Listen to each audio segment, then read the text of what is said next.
ओम शांति। आज 25 फरवरी 2024 के अव्यक्त बाप दादा के अव्यक्त मधुर महावाक्य सुनते हैं। आज की मुरली की रिवाइज डेट है 3 मार्च 1998। आज मुरली का टॉपिक है सर्व प्राप्तियों की स्मृति इमर्ज कर अचल स्थिति का अनुभव करो और जीवन मुक्त बनो। आज भाग्य विधाता बाप अपने विश्व में सर्वश्रेष्ठ भाग्यवान बच्चों को देख रहे हैं। हर बच्चे के भाग्य की महिमा स्वयं भगवान गा रहे हैं। बाप की महिमा तो आत्माएं गाती हैं, लेकिन आप बच्चों की महिमा स्वयं बाप करते हैं। ऐसे कभी स्वप्न में भी सोचा कि हमारा इतना श्रेष्ठ भाग्य बना हुआ है, लेकिन बना हुआ था, बन गया। दुनिया के लोग कहते हैं भगवान ने हमको रचा, लेकिन ना भगवान का पता है, ना रचना का पता है। आप हर एक भाग्यवान बच्चा अनुभव और फकुर से कहते हो कि हम शिववंशी ब्रह्मा कुमार कुमारियां हैं। हमको मालूम है कि हमें बाप दादा ने कैसा रचा। चाहे छोटा बच्चा है, चाहे बुजुर्ग पांडव हैं, शक्तियां हैं। किसी से भी पूछेंगे आपका बाप कौन है तो क्या कहेंगे? फलक से कहेंगे ना कि हमको शिव बाबा ने ब्रह्मा द्वारा रचा, इसीलिए हम भगवान के बच्चे हैं। भगवान से डायरेक्ट मिलते हैं। ना सिर्फ परम आत्मा व भगवान हमारा बाप है, लेकिन वह बाप भी है, शिक्षक भी है और सदगुरु भी है। सबको यह नशा है। ताली बजाई, एक हाथ की ताली बजाना। अभी यह भी एक्सरसाइज बुजुर्गों को सिखानी पड़ेगी। बच्चों को खुश देख बाप दादा भी खुशी में झूलते हैं और सदा कहते, वाह मेरे हर एक श्रेष्ठ भाग्यवान विशेष आत्माएं, बाप के रूप में परमात्मा पालना का अनुभव कर रहे हो।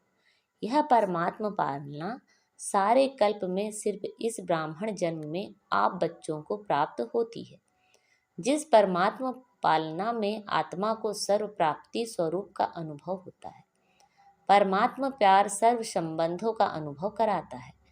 परमात्मा प्यार अपने देह भान को भी भुला देता, साथ साथ अनेक स्वार्थ के प्यार को भी भुला देता है।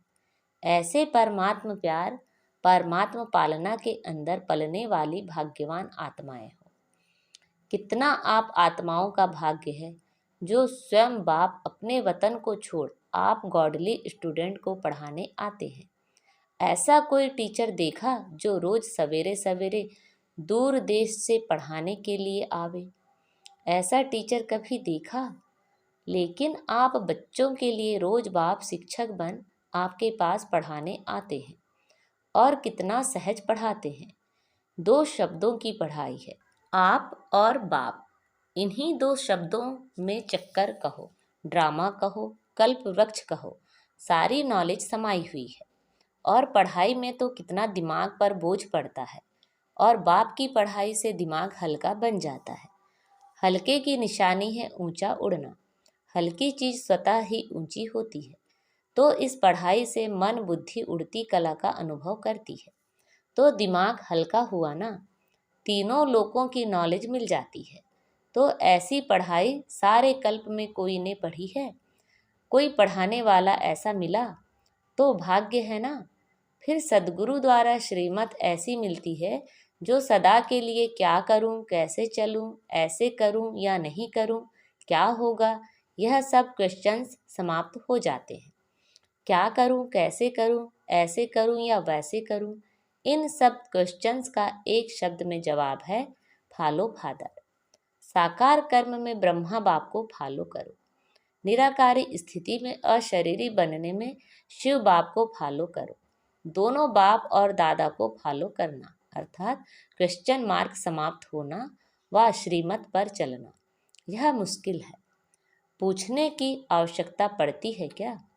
कॉपी करना है, अपना दिमाग नहीं चलाना है। बाप समान बनना अर्थात फॉलो फादर करना मुश्किल है या सहज है? सहज है ना। 30 साल वाले हाथ उठाओ। अच्छा, 30 साल में मुश्किल लगा या सहज लगा?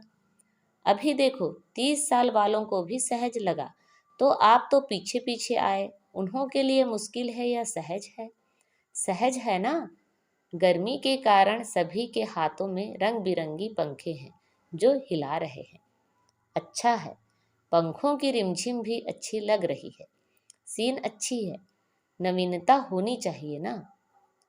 तो इस ग्रुप की यह भी नवीनता है, यह भी टीवी में आ गया। अच्छा है, सभी भाग भाग कर पहुंच गए हैं। बाप दादा भी स्नेह की मुबारक देते हैं। देखो, और जो भी हद के गुरु होते हैं कितने वरदान देते हैं। 1 या 10 ज़्यादा नहीं देते हैं, लेकिन आपको सद्गुरु द्वारा रोज वरदान मिलता है। ऐसा गुरु कभी देखा? नहीं देखा ना। आप लोगों ने ही देखा, लेकिन कल्प कल्प देखा। तो सदा अपने भाग्य की प्राप्तियों को सामने रखो। सिर्फ बुद्धि में मर्ज नहीं रखो, इमर्ज करो। मर्ज रखने के संस्कार को बदलकर इमर्ज करो। अपनी प्राप्तियों की लिस्ट सदा बुद्धि में इमर्ज रखो। जब प्राप्तियों की लिस्ट इमर्ज होगी तो किसी भी प्रकार का विघ्न वार नहीं करेगा। वह मर्ज हो जाएगा और प्राप्तियां इमर्ज रूप में रहेंगी।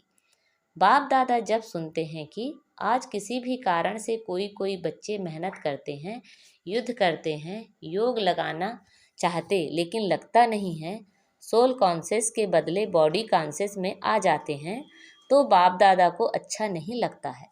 कारण क्या? अपने भाग्य की प्राप्तियां इमर्ज नहीं रहती, मर्ज रहती हैं। फिर जब कोई याद दिलाता है तो सोचने लगते हैं होना तो ऐसा चाहिए। इसलिए बहुत सहज पुरुषार्थ है। प्राप्तियों को इमर्ज रखो। जब से ब्राह्मण बने तब से अपने भाग्य को स्मृति में रखो। हलचल में नहीं आओ, अचल बनो, क्योंकि यहाँ आबू में यादगार क्या है? अचल घर है या हलचल घर है? अचल घर है ना। यह किसका यादगार है? आपका यादगार है ना। तो जब भी कोई सूक्ष्म पुरुषार्थ का मार्ग मुश्किल लगे, बुद्धि ज़्यादा हलचल में हो, तो अपने यादगार को स्मृति में लाओ। कई बार बच्चे ज्ञान की पॉइंट्स बोलते भी हैं कि मैं आत्मा हूँ, ड्रामा है, यह तो विघ्न है, यह तो साइड सीन है। बोलते भी रहते लेकिन हिलते भी रहते, हिलते हिलते बोलते रहते। जब ऐसी बुद्धि बन जाए जो अचल नहीं हो सके तो मधुबन का अचल घर याद रखो। यह तो स्थूल चीज है ना, सूक्ष्म तो नहीं है, आँखों से देखने की चीज है। मेरा यादगार अचल घर है, हलचल घर नहीं है, क्योंकि बाप दादा इस वर्ष को सर्व बच्चों के प्रति मुक्ति वर्ष मनाना चाहते हैं। ऐसा नहीं हो हाथ उठवाएं तो कोई का उठे कोई का नहीं उठे। नहीं, सभी खुशी खुशी से हाथ की ताली बजावे। सभी बजाने लगे। चलो, अभी बजाती तो ठीक है, लेकिन ऐसे ही बाप दादा इस वर्ष के समाप्ति में इतनी जोर से ताली बजाते देखें। अभी तो बजाई अच्छा है, लेकिन तब भी बजाना। बजाएंगे? देखो, हाथ की ताली बजा के तो खुश कर दिया, लेकिन बाप दादा नए वर्ष में जो अपना 18 जनवरी विशेष ब्रह्मा बाप के शरीर से मुक्त होने का दिन है, तो 18 जनवरी में बाप दादा फिर हाथ उठवाएगा कि मुक्ति वर्ष मनाया या सिर्फ सोचा। मनाना है, मनाना है। सोचते तो नहीं रह गए, स्वरूप में लाया व सोचते सोचते लास्ट में भी सोचते रहेंगे। यह रिजल्ट बाप दादा देखना चाहते हैं। दिखाएंगे? अच्छा, याद रहेगा ना। प्राप्तियों को सामने रखो, बाप की याद के साथ। बाप ने जो दिया वह भी इमर्ज करो। क्या बनाया और क्या मिला। बाप दादा इस वर्ष के बाद हर बच्चे को जीवन मुक्त स्थिति में देखेंगे। भविष्य में जीवन मुक्त होंगे, लेकिन संस्कार जीवन मुक्त के अभी से ही इमर्ज करने हैं। और निरंतर कर्म योगी, निरंतर सहज योगी, निरंतर मुक्त आत्मा के संस्कार अभी से अनुभव में लाओ। क्यों? बाप दादा ने पहले भी इशारा दिया है कि समय का परिवर्तन आप विश्व परिवर्तक आत्माओं के लिए इंतजार कर रहा है। प्रकृति आप प्रकृतिपति आत्माओं का विजय का हार लेके आह्वान कर रही है। समय विजय का घंटा बजाने के लिए आप भविष्य राज्य अधिकारी आत्माओं को देख रहे हैं कि कब घंटा बजाएं। भक्त आत्माएं वह दिन सदा याद कर रही हैं कि कब हमारे पूज्य देव आत्माएं हमारे ऊपर प्रसन्न हो, हमें मुक्ति का वरदान देंगी। दुखी आत्माएं पुकार रही है कि कब दुख हरता सुख करता आत्माएं प्रत्यक्ष होंगी। इसलिए यह सब आपके लिए इंतजार व आह्वान कर रहे हैं। इसलिए हे रहमदिल विश्व कल्याणकारी आत्माएं, अभी इन्हों के इंतजार को समाप्त करो। आपके लिए सब रुके हैं। आप सब मुक्त हो जाओ तो सर्व आत्माएं प्रकृति भगत मुक्त हो जाए।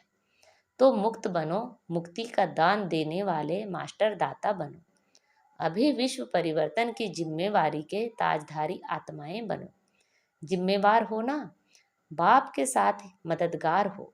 क्या आपको रहम नहीं आता? दिल में दुख के विलाप महसूस नहीं होते? हे विश्व परिवर्तक आत्माएं, अभी अपने जिम्मेवारी की ताजपोशी मनाओ। बाप दादा ने पहले भी कहा है, 100 हिमालय जितने बड़े ते बड़े विघ्न भी आ जाएं तो भी हटेंगे नहीं, हार नहीं खाएंगे, ताजपोशी मुक्त वर्ष अवश्य मनाएंगे। बाप दादा रोज चार्ट देखेगा। ऐसे नहीं यहाँ से जाओ तो ट्रेन में ही कहो पता नहीं क्या हो गया, घर में गए तो बगुले और हंस की लड़ाई लग गई। ऐसे नहीं कहना यह हो गया, यह हो गया। यह नहीं सुनेंगे। आपके पत्र वेस्ट पेपर बॉक्स में डालेंगे, सुनेंगे नहीं। दृढ़ संकल्प करो, होना ही है। जहाँ दृढ़ता है वहाँ सफलता नहीं हो असंभव है। तो सभी दृढ़ संकल्प वाले हैं ना? टीचर्स हाथ उठाओ। टीचर्स बहुत हैं। सारे सेंटर्स खाली करके आए हैं क्या? देखो एक खुशखबरी सुनाते हैं।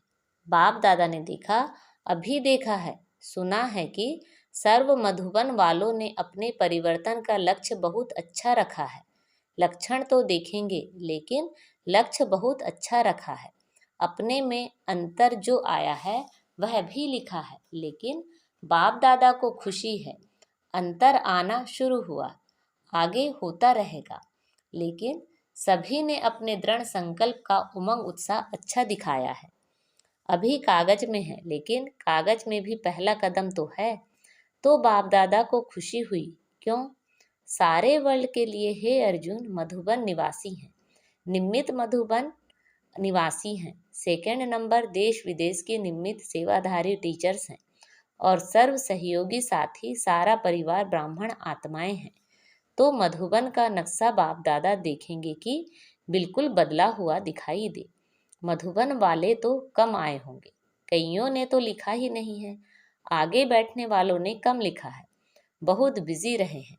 लेकिन जब काम मिलता है तो लिखने में भी मार्क्स जमा होते हैं।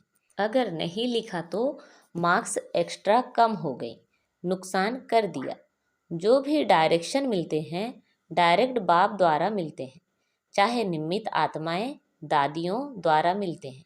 उनको रिगार्ड देना अति आवश्यक है। इसमें ना बहाना देना, ना अलबेलापन करना। आगे के लिए बाप दादा बता देता है कि मार्क्स जमा नहीं हुई, इसलिए इसको महत्व देना अर्थात महान बनना। हल्की बात नहीं करो। बच्चे बड़े चतुर हैं, कहेंगे बाप दादा तो जानते ही हैं ना। जानते तो हैं, लेकिन कहा क्यों? जानते हुए कहा ना, तो ऐसे छुड़ाना नहीं चाहिए। बहुत ऐसे कार्य हैं छोटे छोटे जिसको हाँ जी करने में एक्स्ट्रा मार्क्स जमा होती हैं। कई ऐसे स्टूडेंट हैं जो किसी भी पाठ के संस्कार के वश बहुत अच्छे उमंग उत्साह में बढ़ते हैं, लेकिन कोई ना कोई सुनहरी धागा, बहुत महीन धागा उनको आगे बढ़ने नहीं देता। वह समझते भी हैं कि यह महीन धागा रहा हुआ है, लेकिन ही कहेंगे। लेकिन ऐसे भी पुरुषार्थी हैं जो छोटी छोटी कॉमन बातों में हाँ जी करने से मार्क्स ले लेते हैं, और हो सकता है कि वह थोड़ी थोड़ी मार्क्स इकट्ठी होते हुए वह आगे भी निकल सकते हैं। ऐसे भी बाप दादा के पास एग्जाम्पल के रूप में हैं। इसलिए सहज तरीका है, छोटी छोटी हाँ जी करने में मार्क्स जमा करते जाओ। कट नहीं करो, जमा करो। बाकी बाप दादा ने देखा मेजॉरिटी ने अपना उमंग उत्साह अच्छा दिखाया है, इसलिए दृढ़ संकल्प के लिए विशेष उन मधुबन निवासी बच्चों को बाप दादा हाँ जी करने की मुबारक देते हैं। याद प्यार भी दे रहे हैं, लाख लाख गुणा याद प्यार दे रहे हैं। क्यों? मधुबन है बाप दादा के स्वरूप को प्रत्यक्ष करने का शीश महल। तो एक बात की तो खुशी है, अभी कागज में आया हुआ कर्म में लाना ही है, ठीक है ना? अच्छा, मुबारक हो। अभी अगर आप सभी को अचानक डायरेक्शन मिले कि अभी अभी अशरीरी बन जाओ तो बन सकते हो कि हलचल होगी। क्यों? लास्ट समय में यही अभ्यास पास विद ऑनर बनाएगा। तो अभी बाप दादा भी कहते हैं 1 सेकंड में सब बातों को किनारे कर अशरीरी भव। ड्रिल। अच्छा, चारों ओर के अति श्रेष्ठ भाग्यवान परमात्मा बच्चों के अधिकारी आत्माएं, परमात्मा पढ़ाई के अधिकारी आत्माएं, परमात्मा सद्गुरु के वरदानों के अधिकारी, सदा दृढ़ता द्वारा सफलता के अधिकारी, सदा अखंड योगी, अचल योगी, सदा विश्व परिवर्तन की जिम्मेवारी के ताजधारी, सदा सर्व प्राप्तियों को इमर्ज रूप में अनुभव करने वाले ऐसे विशेष आत्माओं को बाप दादा का याद प्यार और नमस्ते। हम सब रूहानी बच्चों की बाप दादा को याद प्यार, गुड मॉर्निंग और नमस्ते। अभी मुक्त वर्ष में नंबर 1 मधुबन निवासी, ठीक है? हो सकता है या मुश्किल है? हाँ जी, फिर तो बाप दादा मधुबन वालों को भी गोल्डन बैज देगा। मधुबन वालों को बैज देना है और सभी को दिया है। मधुबन वालों को मुक्त वर्ष की प्राइज देंगे, अच्छा बैज देंगे आपको। अच्छा, आज बाबा ने हमें वरदान दिया है, ब्राह्मण जीवन में एक बाप को अपना संसार बनाने वाले स्वतः और सहज योगी भव। ब्राह्मण जीवन में सभी बच्चों का वायदा है, एक बाप दूसरा ना कोई। जब संसार ही बाप है, दूसरा कोई है ही नहीं, तो स्वतः और सहज योगी स्थिति सदा रहेगी। अगर दूसरा कोई है तो मेहनत करनी पड़ती है, यहाँ बुद्धि ना जाए वहाँ जाए। लेकिन एक बाप ही सब कुछ है तो बुद्धि कहाँ जा नहीं सकती। ऐसे सहज योगी सहज स्वराज्य अधिकारी बन जाते हैं। उनके चेहरे पर रूहानियत की चमक एक रस एक जैसी रहती है। आज का स्लोगन है, बाप समान अव्यक्त व विदेही बनना, यही अव्यक्त पालना का प्रत्यक्ष सबूत है। बाप समान अव्यक्त व विदेही बनना, यही अव्यक्त पालना का प्रत्यक्ष सबूत है। अच्छा, ओम शांति।